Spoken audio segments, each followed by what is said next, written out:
Hello, this is Nathan with Dwakin. Today I have a 1v1 commander game. It's zombies up against non-human tribal. I am piloting my Verena Lich Queen deck, while my guest Kaylee is using Grumgully the Generous. My deck is very aggressive, trying to capitalize the commander's ability by going wide and swinging with lots of zombies. So it is full of efficiently costed creatures and spells that synergize well with the zombie creature type. Kaylee's deck is a mix of combo and mid-range. The commander's ability allows it to go infinite easily, with only a few versatile pieces. However, it also allows every non-human creature to become a threat. I won the die roll, so I will start us off. On turn 1, I play a Scoured Baron's tapped. It can tap for white or black and gains me 1 life, which takes me to 31. Kaylee plays a Carplucin Forest that can tap for 1 colorless mana, or for either a green or red if she chooses to take 1 damage.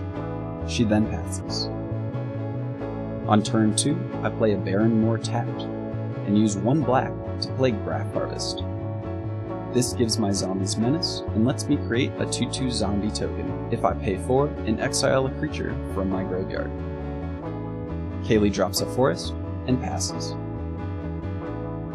Turn 3, I play an island and tap out for Diregraph Captain, a 2/2 zombie with Death Touch that gives other zombies I control +1/+1, and allows me to drain an opponent for 1 whenever another zombie I control dies.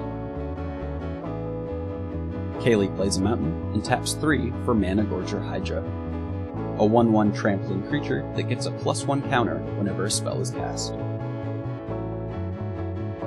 On turn 4, I drop Exotic Orchard. This land taps to add 1 mana of any color that a land an opponent controls can produce. I then tap out for Verena Lich Queen. Now whenever 1 or more of my zombies attack, I draw cards equal to the number of zombies that attacked, then discard that many cards, and gain that much life. This gives Mana Gorger a counter. I move to combat, swinging my 2/2 zombie that triggers Verena's ability. So I draw 1, discard a Risen Executioner, and gain 1 going to 32. Kaylee takes the 2, unable to block my zombie with Menace, going to 28. On her turn, she plays Grumgully the Generous, and a counter is put on Mana Gorger. Then she passes, not able to swing through my 5/5 commander. Turn 5, I play a Swamp and Risen Executioner from my grave. It's a 4/3 creature that can't block and gives other zombies I control +1/+1. I can play it from my graveyard if I pay 1 extra mana for each creature in my graveyard. A counter goes on Mana Gorger, while I move to combat, swinging a 3/3 and 6/6 for 9 damage, which triggers Verena, letting me draw 2, discarding Hour of Eternity and a Chroma's Vengeance, then gain 2 life, taking me to 34.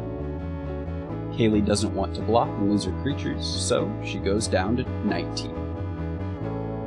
On my second main phase, I play Dread Wanderer tapped, a base 2/1 zombie which can be returned from the graveyard to the battlefield at sorcerer speed for 3 mana, if I have 1 or fewer cards in hand. Mana Gorger gets another counter. On Kaylee's turn, she plays a Forest, then Mizium Mortars and Goblin Bombardment, taking 1 from Carplucin Forest. 2 counters are put on Mana Gorger. The Mizium Mortars deals 4 to my Diregraph Captain, which kills it, while Goblin Bombardment allows her to sacrifice any of her creatures to deal 1 damage to any target. She moves to combat, and, wanting to close out the game before my board is too big, she swings a 7/7 and 3/3 for 10 damage. I can't block, so I go down to 24. On turn 6, I play Grand Colosseum tapped, which taps for 1 colorless mana, or 1 mana of any color, and deals 1 damage to me. I tap 3 to play Never, targeting Mana Gorger. This would destroy Kaylee's creature, so she uses Goblin Bombardment to sack it, dealing 1 to me, and I go down to 23. On combat, I attack with a 5/5, 3/2, and 4/3. This triggers Varina, letting me draw 3, and I discard Evolving Wilds, Eternal Skylord, and Command Tower, and I go up to 26. Kaylee only has 1 blocker now, so she can't block all the zombies with Menace, going down to 6 life. On her turn, she plays a Skyship Stalker, a 3/3 flying dragon that enters with a counter because of Grumgully. To hold back blockers, she passes, while I pay 2 mana at the end of her turn to activate Varina, exiling Evolving Wilds and Command Tower to create a tapped 2/2 zombie. Turn 7, I cast Mortify, targeting Grumgully. This would destroy her commander, so she sacks it in response to deal 1 to me, taking me down to 25. I move to combat, and since all of my zombies have Menace, Kaylee is unable to block, so I swing all out for a total of 15. Varina triggers, letting me draw 4, discard, Advanced Stitchwing, Gravedigger, Rise from the Grave, and Orzhov Signet, and I go to 29, while Kaylee drops to 0.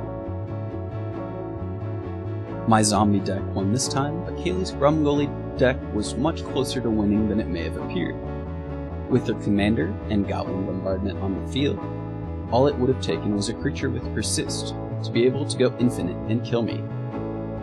Persist allows creatures that die to come back from the graveyard with a -1/-1 counter. However, Grumgully has the creature enter with a +1/+1 counter, and by the rules of Magic, the 2 counters cancel out, and the creature will always come back if it dies, with no downside. The last step is Goblin Bombardment, which deals 1 for each creature sacrificed. This can be done indefinitely, with an infinitely recurring Persist creature. Kaylee also had a Goblin Matron in hand, which would have let her grab Scuzzback Marauders, a goblin creature with Persist. I hope you enjoyed the game. That's all I have for now, so until next video, goodbye.